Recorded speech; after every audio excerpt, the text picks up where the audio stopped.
In this video, I'm going to show you a quick and simple tip that you can implement to increase your sales potential during Black Friday on Merch by Amazon. The first step to this tip is going to be one that might seem a bit stupid at first, but hear me out. You're going to have to increase the prices of your shirts right now, ideally quite a few days before Black Friday. So do it as quickly as you can. Start with your best sellers. Well, if you're in the lower tiers, maybe do it for all of your t-shirts. And the idea behind this is if you have your t-shirts at a higher price for a few days and then you drop the price to, and this is important, you have to drop it to a price that is different to your old one. Let's say you've currently got all of your shirts priced at $13.99. You will want to raise it to say $19.99, and then in a few days from now, then change that price to $14.99, so a different new price. And that way you should, it doesn't always work, I've been testing it recently, but you should get a little badge that shows your old price crossed out. So $19.99 will be crossed out, and then it will say $14.99. And it also tells the customer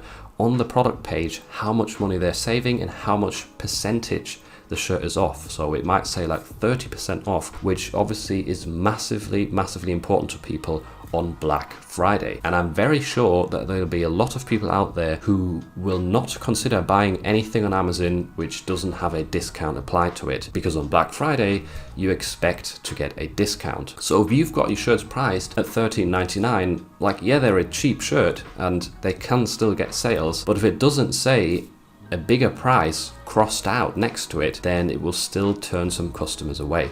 So definitely make sure to implement this method as quickly as you can. Price up all of your shirts, especially your best sellers. If you're in the higher tiers, maybe do it for all of your best selling products. Maybe even raise the price to like $21.99 or something, which I've been playing around with recently. And then the day before Black Friday, drop the price to a nice amount like 17, 18, 19, where you get quite a bit of a chunk off and you get that badge that tells the customer they're getting a good deal. So I hope this tip helps you. It's definitely one that I think not too many people know about, but it can really increase your sales. I've been testing it out recently with my products, and whenever I drop the price, I do notice them getting more traction. So I hope this helps you get some more sales and bring in those big numbers for Black Friday.